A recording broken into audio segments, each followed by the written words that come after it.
No moikka. Moi. Tervetuloa neuvolaan. Noa on nyt jo vuoden ja 2 kuukautta, niin mitä teille kuuluu? No kiitos, oikein hyvää kuuluu. Ja iso poika tästä on jo tullut. Ei ole mikään vauva enää. Puhutaan, että Noa on nyt taapero-iässä.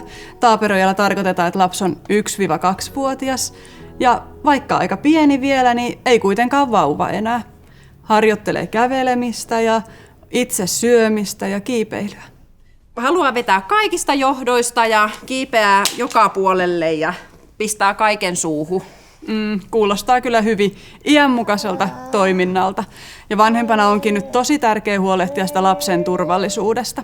Se, että lapsi ei pääse syömään mitään semmoista, mikä on terävää tai myrkyllistä tai mitään semmoista, mikä voisi olla vaarallista, irtoa pieniä osia. Ne on hyvä nostaa nyt ulottumattomiin tai laittaa jopa ihan lukkojen taakse. Sitä mietin, että onko teillä kotona portaita? Joo, on meillä portaat. Aika näppärästi menee niitä ylöspäin, mutta alaspäin meneminen on vielä aika hankalaa. Onko teillä portti siellä portaissa? On portti, mutta ihan koko ajan menee kyllä sitä kolistelemaan. Joo. Niin lapselle on tärkeää selittää, vaikka hän ei ihan joka sanaa ymmärräkään, mutta kertoa se, että se portti on siellä turvallisuuden vuoksi ja että se on syy, minkä takia sinne ei saa sitten portaisiin mennä. Ja perustella tosiaan aina se, että jos lapselta kieltää jotain, niin minkä takia kielletään. Joo.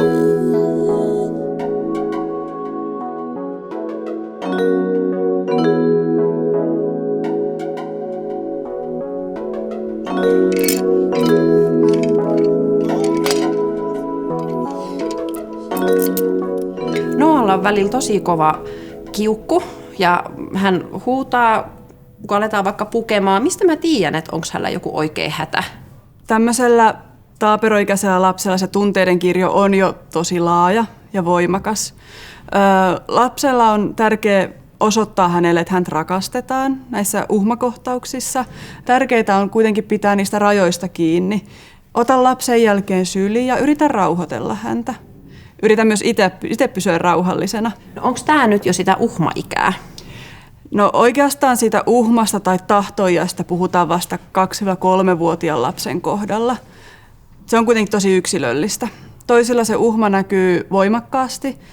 He oikeastaan tahtoo sitä omaa tahtoaan ilmaista oikeastaan tilanteessa kuin tilanteessa. Ja toisella sitten se uhma meneekin paljon kevyemmällä ohitse. No, kuulostaa kyllä haastavalta. Miten näistä selviää, näistä tilanteista?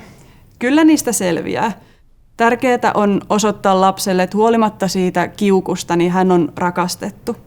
Omalla sylillä sä voit tuoda turvaa lapselle niissä kiukkukohtauksissa.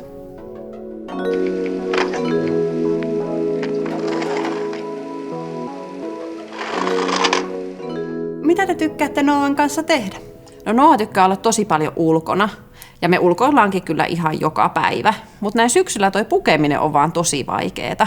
No ensinnäkin kiva kuulla, että te ulkoilette paljon. Se on lapselle kyllä aivan ehdottoman tärkeää, koska siellä ulkoillessa ja liikkuessa ne liikkumistaidot kehittyykin parhaiten.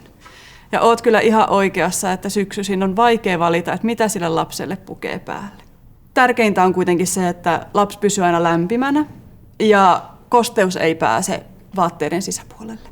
Tänään me laitettiin tämä haalari ja kengät ja tumput ja pipo. Riittääkö nämä? Nämä näyttää todella hyvältä. Kun vaatteita kokeilee ja lukee tiedot täältä, niin kertoo, että tämä on lämmin ja vedenpitävä haalari.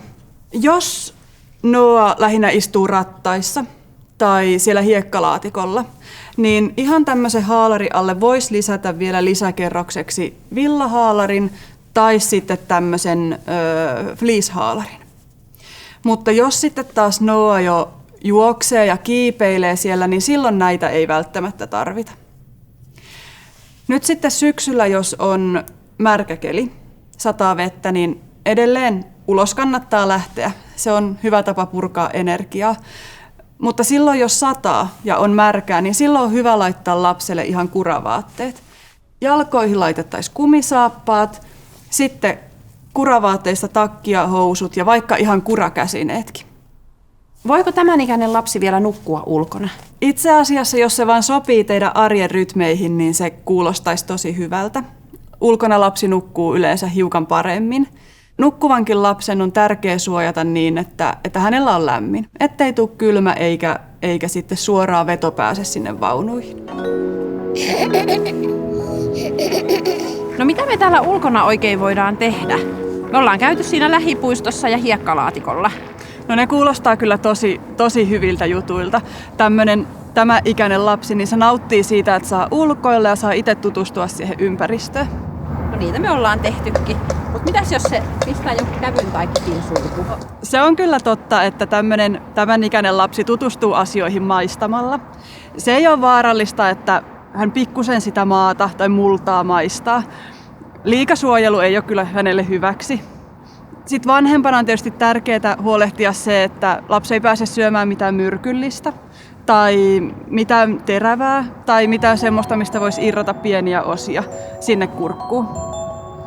Ja yksi tietysti sitten semmoinen, mikä tähän ulkona liikkumiseen liittyy, niin vaatteiden likaantumista ei tarvitse pelätä. Se että lapsella on ulkona likaantuneet vaatteet, niin kertoo vaan, että lapsi on päässyt itse tutkimaan sitä ympäristöä ja tutustumaan siihen luontoon.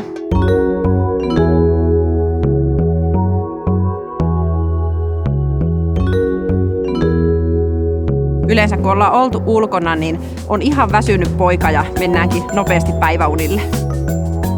Joo, nyt alkaa näyttää kyllä touhu siltä, että täytyy varmaan lähteä untemaan.